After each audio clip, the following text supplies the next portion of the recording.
So guys, এই শীতের সময়ে গরম গরম দুধ চা হলে কেমন হয় বলো?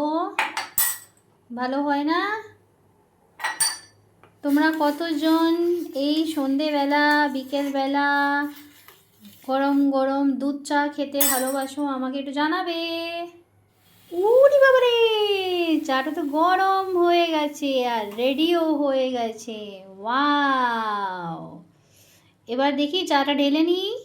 এবার আমার চা রেডি হয়ে গেছে খাওয়ার জন্য। এবার চাটা আমি ঢেলে দিই। জিও জিও জিও, গরম গরম চা।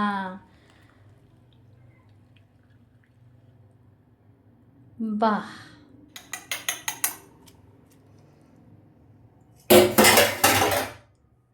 কাদের কাদের লাগবে দুধ চা চার সাথে খেতে? কাদের কাদের ভালো লাগে আমাকে জানাবে, কারণ আমি এটা খেতে যাচ্ছি আর পুরো 5খানা বিস্কিট আমি একা খাবো।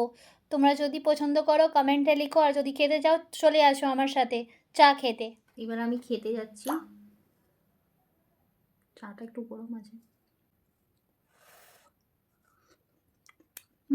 কি মজা।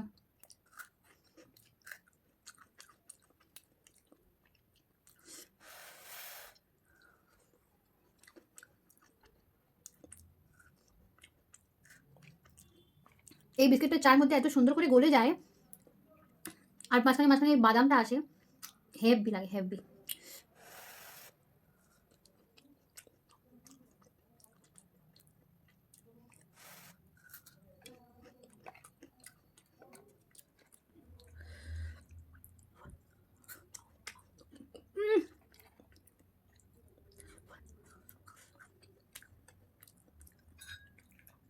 চাটা গরম গরম, খেতে খুব ভালো লাগছে।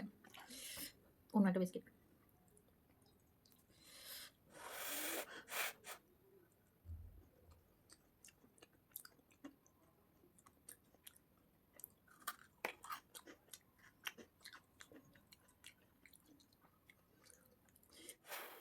গাইজ, আমি তো এখানে চা আর বাদাম বিস্কিট খেতে ব্যস্ত, কিন্তু তোমরাও বলো তোমরা কতজন এইভাবে আমার মতন দুধ চার সাথে চা বিস্কিট বাদাম বিস্কিট খেতে ভালোবাসে।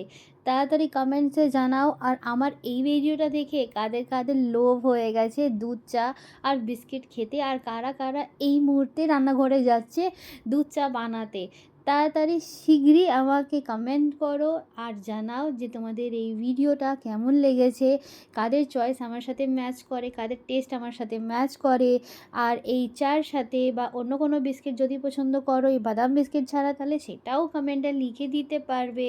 চলো গাইস, টাটা। আমি তো আমার চা বিস্কিট খেতে খুবই ব্যস্ত, দেখতেই পাচ্ছ আমার আর ধ্যান নেই ভিডিও দিকে। তো সত্যি বলতে গেলে মনের মতন খাবার পেলে আর ধ্যান থাকে না কোথাও। তো আমি একদম ব্যস্ত আছি খেতে, তো চলে আসো চলে আসো তাড়াতাড়ি, আমি ডেকে দিচ্ছি এখানে। দেখো আমার সাথে চা খেতে আসবে কোনো দিন, আমার হাতে চা খেতে। চলো ততক্ষণ বাই বাই, যাও তোমরাও চা খেয়ে নাও, টাটা।